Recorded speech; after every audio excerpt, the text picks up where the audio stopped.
정신과 의사와 경영학 박사 그리고 CEO로서 30년 동안의 임상 경험과 10년 동안의 경영 경험을 총정리한 인간관계학 구 박사의 마음건강 강연 시리즈가 여러분께 오디오북으로 다시 돌아왔습니다.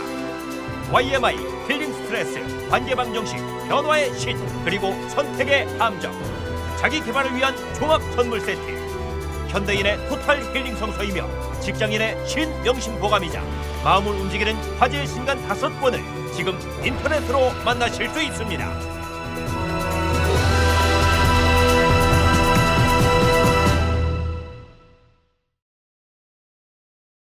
변화의 신 13. NLP 7가지 핵심 철학. 정신과 의사 이후경입니다. 오늘은 변화의 신의 13번째 강의로 NLP의 7가지 핵심 철학에 대해서 같이 알아보겠습니다. NLP는 현대 미국 사회를 지배하는 인본주의 심리학, 긍정적 사고방식에 나아가 성공학과 행복학의 기초가 되고 있습니다. 요즘 미국 대학에서는 성공학과 행복학 강의가 한창인데요. 100여 개의 대학에서 정규 과목으로 진행 중입니다. 매년 하버드 대학의 행복학 강좌는 무려 1000명이나 수강하고요. 하버드 대학 벤 샤르 교수는 이렇게 말했습니다. 학생들이 수업을 통해 삶의 의미를 찾는다. 인생을 살아가는데 의미를 찾는 것은 대단히 중요합니다. 빅터 프랭클 박사는 아우슈비츠 수용소에서 살아남은 위대한 정신과 의사인데요. 그는 인생 목표를 의미를 찾는 데 두었습니다. 의미 치료로 알려져 있죠. 그의 죽음의 수용소는 유명한 책입니다. 그는 죽음만이 유일했던 아우슈비츠 수용소에서의 경험을 기술했습니다. 인간에게는 어느 누구도 빼앗아갈 수 없는 단 한 가지 마지막 자유가 있습니다. 주어진 환경에서 자신의 길을 선택할 수 있는 자유이죠. 빅터 프랭클은 죽음과 맞서 삶의 의미를 찾는 방법을 우리에게 제시했습니다. 우리는 죽음과 맞설 때 무한 잠재 가능성에 눈을 뜨게 되고요. 지금 여기에서의 작은 행복에 눈을 뜨게 됩니다. NLP는 철저한 인본주의 심리학에 기초합니다. 인간의 무한 잠재 가능성을 중요시하고요. 이에 따라 NLP에는 많은 기본 전제들이 있는데요. 대표적인 기본 전제들을 나열하면 다음과 같습니다. 지도는 실제 영토와 다르다. 경험은 일정한 구조를 가지고 있다. 누군가 할 수 있다면 나도 할 수 있다. 세계는 하나의 거대한 시스템이다. 마음과 몸은 같은 시스템의 일부이다. 사람들은 이미 필요한 모든 자원을 가지고 있다. 사람은 완벽하게 기능한다. 우리는 의사소통하지 않을 수 없다. 의사소통의 의미는 다른 사람들의 반응을 통해 알 수 있다. 모든 행동의 기저에는 긍정적인 의도가 있다. 사람들은 언제나 주어진 상황에서 최선의 선택을 한다. 선택은 안 하는 것보다 하는 것이 좋다. 경험에는 실패란 없고 배움만이 있을 뿐이다. 의식이 생리를 지배한다. NLP의 기본 전제들은 반드시 옳은 것이 아닙니다. NLP는 진리를 추구하지 않아요.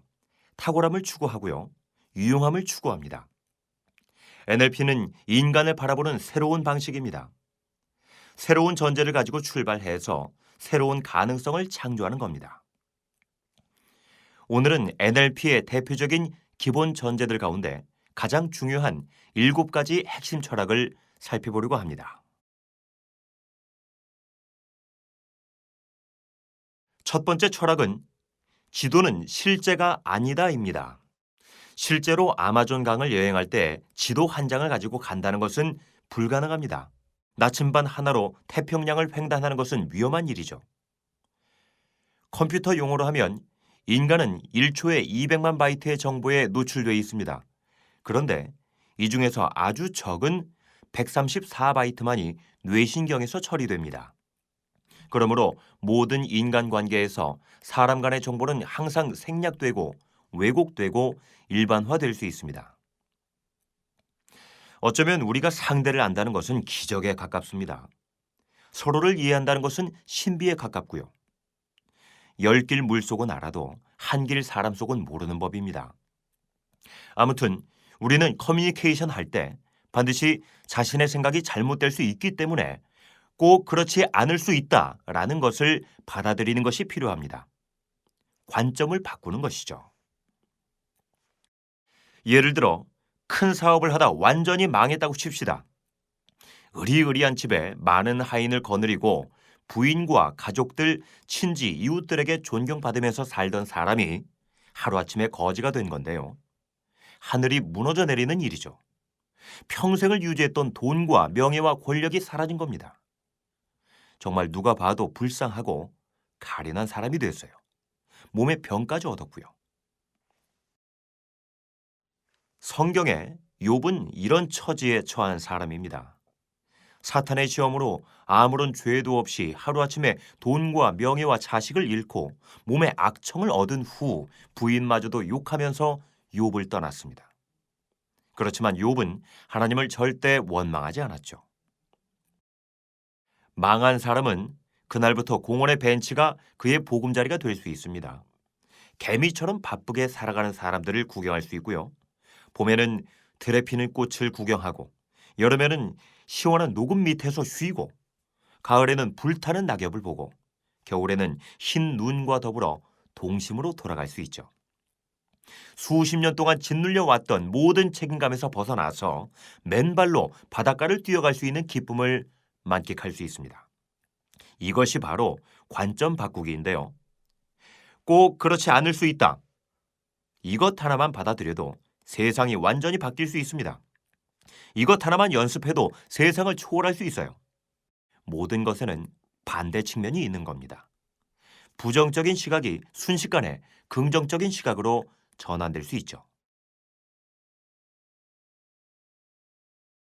다음 두 번째 철학은 철저히 무의식을 공략한다입니다. 대부분의 심리치료는 의식 중심인데 반해 NLP는 무의식을 겨냥했습니다. 프로이드는 의식이 빙산의 일각이고 인간 마음의 진짜는 무의식에 있다고 하였습니다. 그런데 무의식은 진짜로 무식하기 때문에 부정적인 말을 전혀 인식하지 못합니다. 잠재의식은 긍정적인 말만 인식하죠. 나는 할 수 있다. 나는 반드시 성공한다. 라는 말은 받아들이지만 나는 할 수 없다. 나는 성공하지 못한다. 라는 말은 받아들이지 못합니다. 그래서 반드시 자기 암시에서 긍정문만을 사용해야 합니다. 긍정문은 강하고 긍정적이고 단호한 진술로 내가 나에 대한 얘기를 나 자신에게 말함으로써 믿도록 만드는 겁니다. 3P의 기초를 두죠. 퍼스널, 포지티브, 프레젠트입니다. 개인적이고 긍정적이고 현재형이어야 하고요. 나는 나를 좋아한다. 모든 책임은 나에게 있다. 절대 부정적인 문구는 사용해서는 안 됩니다. 보통 많은 사람들은 부정적인 사고와 감정에서 잘 벗어나지 못하고 있습니다. 부정적인 사고와 감정은 신경쇠약을 일으키고 불안, 우울, 공포, 피해의식에 시달리게 하죠. 긍정적인 사고와 감정이 중요하다는 것을 알면서 쉽게 스위치가 안 됩니다. 그런데 바로 이러한 무의식의 무식한 기전을 잘 이해하면 부정적인 덫과 신경쇠약에서 쉽게 벗어날 수 있습니다. 간단한 두 가지 방법이 있는데요. 하나는 긍정적 멘탈 다이어트입니다.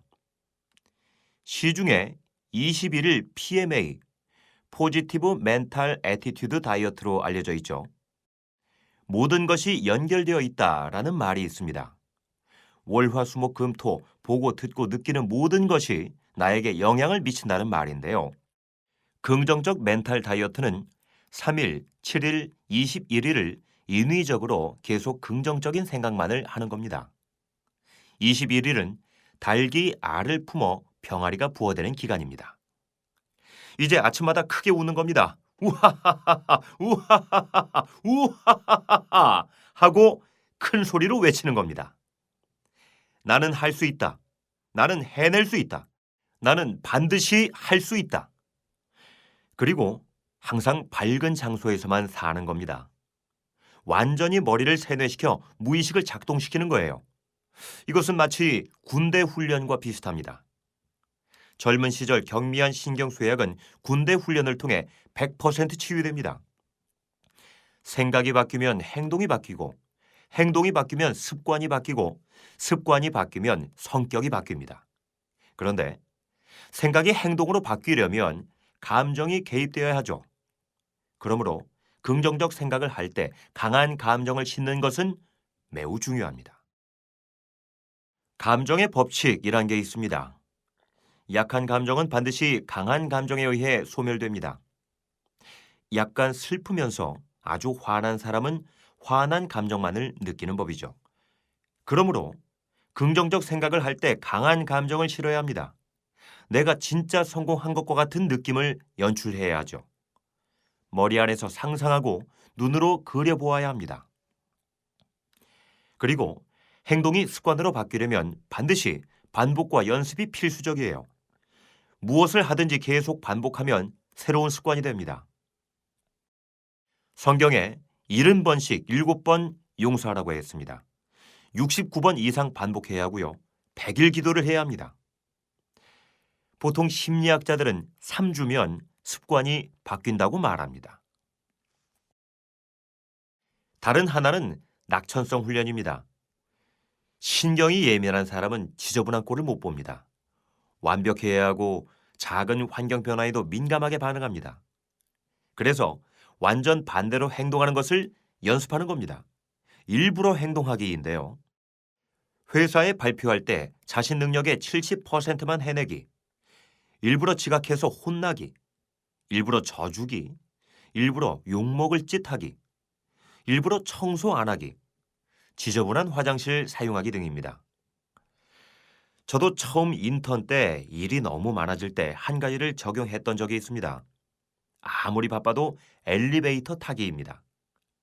늦게 왔다고 욕을 먹는 한이 있더라도 절대 뛰지 않고 엘리베이터를 타고 가는 겁니다. 결혼하고 나서 적용한 방법도 있는데요.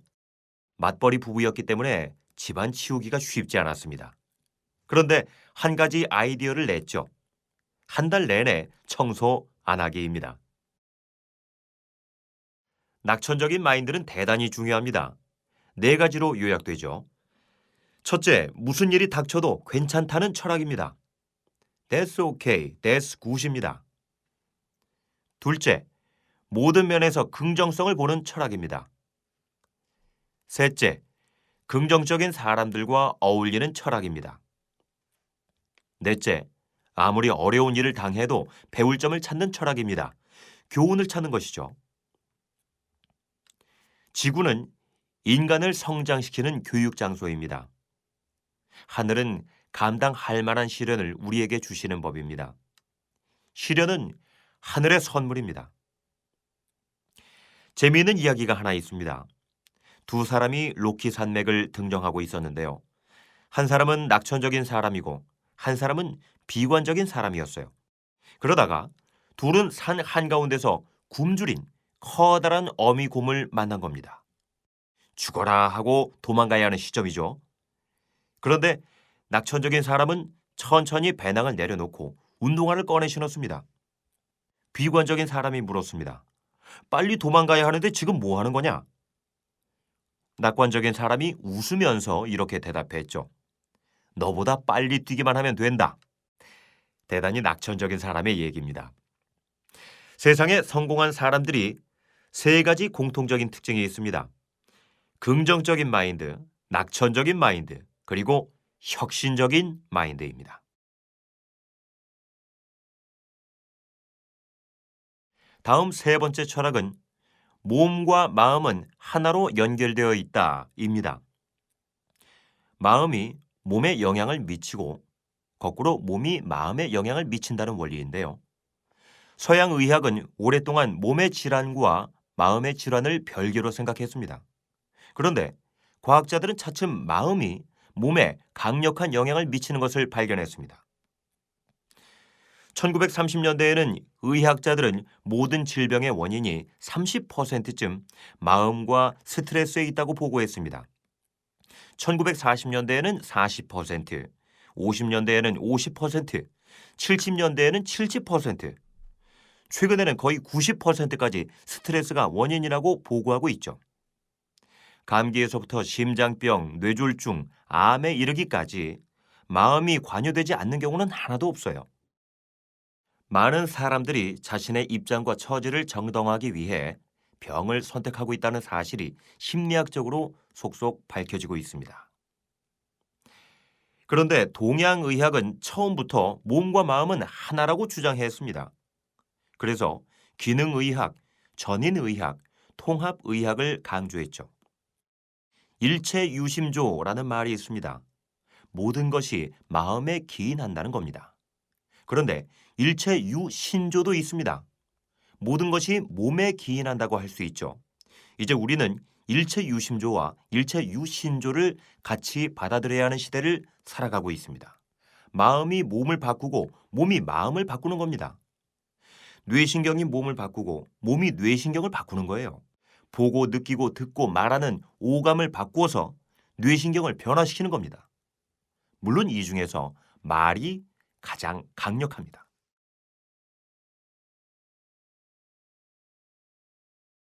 네 번째 철학은 모든 성공적인 성취는 모방과 전략을 통해서 이루어질 수 있다입니다. 우리는 세상에 태어나 부모를 모방하면서 자랐습니다.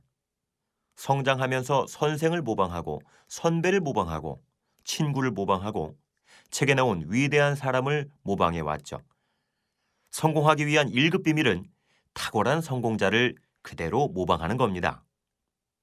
또한 철저한 성공 전략에 의해서 이루어질 수 있다는 것인데요.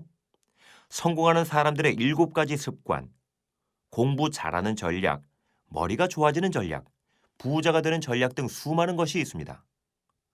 모방과 전략, 이 2가지는 매우 중요합니다. 현대사회는 급속도로 빨라지고 있습니다. 한화그룹의 김승현 회장은 이렇게 말했습니다. 요즘은 큰 것이 작은 것을 잡아먹는 시대가 아니다.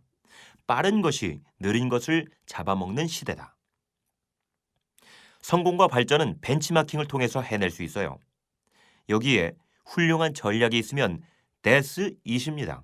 요즘 모방과 전략을 가르치는 많은 코칭 훈련 센터가 있습니다. 기업 면접, 맞선, 연설, 춤, 노래, 이미지 메이킹, 부부 대화, 자식 키우기까지 모든 것을 코치하죠. 우리는 정말 하면 된다는 신념만 있으면 하지 못할 게 없는 세상을 살아가고 있습니다.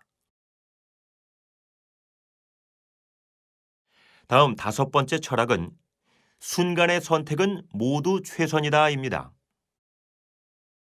모든 사람의 행동은 항상 옳습니다. 자동차를 사든지 집을 사든지 우리의 선택은 둘 다 최선이고요. 아무리 악한 행동이라도 그럴 수밖에 없었던 나름대로의 일관성을 지니기 때문에 선의적이고 긍정적이라고 할 수 있습니다. 성선설이 적용됩니다. 우리는 자신의 선택을 있는 그대로 받아들여야 합니다. 순간의 선택을 있는 그대로 받아들일 때 우리는 지금 여기에 머무를 수 있습니다. 세상에는 2 종류의 사람이 있습니다.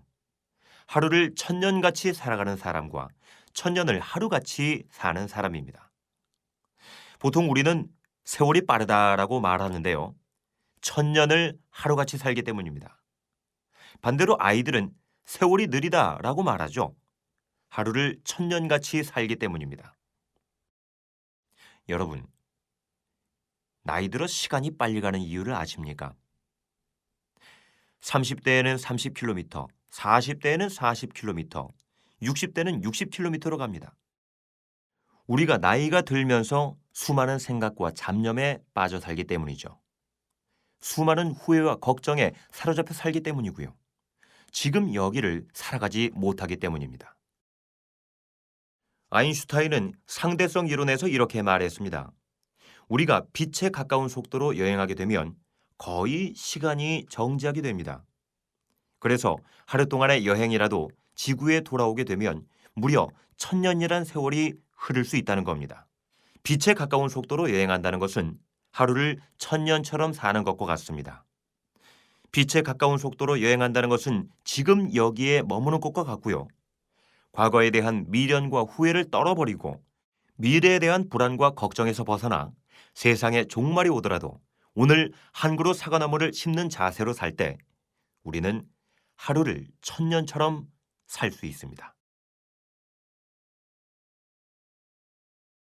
여섯 번째 철학은 이미 우리의 내부에는 모든 필요한 자원이 충분히 있다입니다.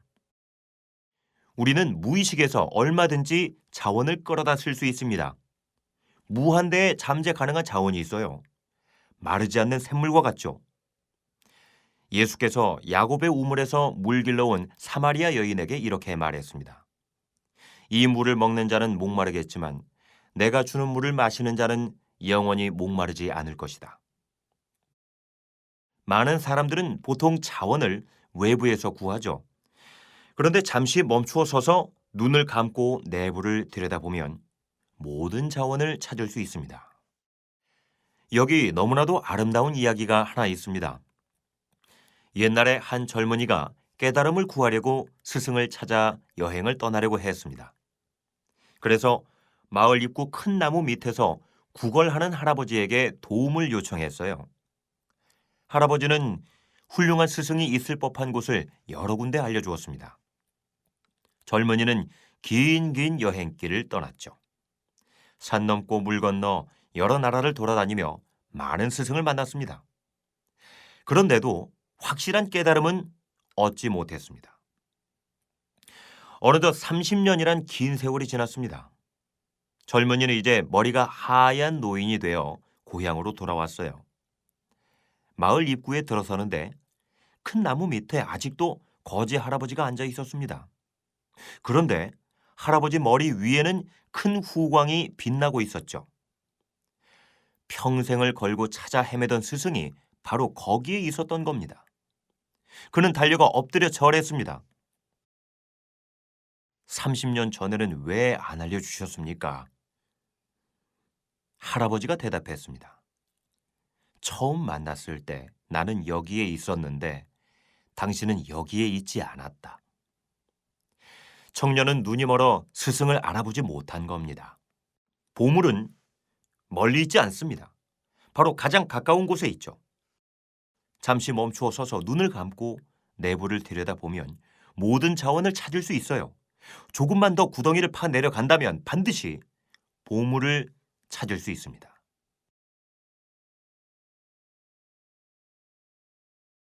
마지막 일곱 번째 철학은 실패란 없다. 다만 피드백만이 있을 뿐이다입니다. 보는 관점과 시각을 바꾸면 된다는 철학입니다. 우리는 실패를 흔쾌히 받아들여야 합니다. 우리는 실수를 통해서만이 배울 수 있고 성장할 수 있고 성숙할 수 있어요. 하버드대 창조성 센터의 가드너 박사는 이렇게 말했습니다. 실패를 용납하라. 그러면 창조성이 생긴다. 미국 나사에서 아폴로 11호 프로젝트를 실행할 때 한 번 이상 실패해본 경험이 있는 사람만 선발했다고 합니다. 미국 벤처타운인 실리콘밸리는 실패를 자산으로 하고 있고요. 실패는 성공의 어머니입니다. 에디슨은 미국에서 가장 큰 100년 기업인 GE의 창업자입니다. 그는 성공은 99%의 노력과 1%의 영감으로 이루어진다라는 명언을 남겼죠. 에디슨은 전구를 발명하는데 무려 999번의 실패를 걸쳐서 1000번째에 성공했다고 합니다. 500번째 실패했을 때 한 기자가 물었어요. 500번 이상의 실패에 대해 어떻게 생각하십니까? 에디슨이 대답했어요. 나는 전구를 발명하는 무려 500가지나 되는 방법을 터득하고 있다. 자, 이제 결론입니다. NLP는 신경언어 프로그래밍입니다. NLP는 인간 행동을 체계적이고 과학적으로 변화시키는 데 초점을 맞춘 새로운 심리학입니다. NLP는 과거의 모든 심리학적 이론과 방법에서 효과적인 것을 모두 적용한 실용 심리학이고요. NLP는 성공과 행복을 가져다주는 긍정 심리학입니다.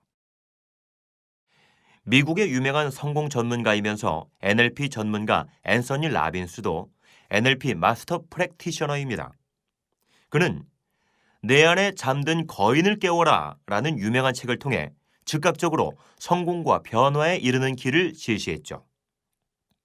미국의 유명한 성공 전문가 스티븐 코비 박사는 성공하는 사람들의 7가지 습관에 이어 8번째 습관을 제안했습니다. 내면의 소리를 찾아내고 남들도 찾도록 고무하라. 우리는 미운오리가 아닙니다. 하늘을 날 수 있는 백조입니다. 우리의 무한 잠재 가능성에 함께 귀를 기울입시다.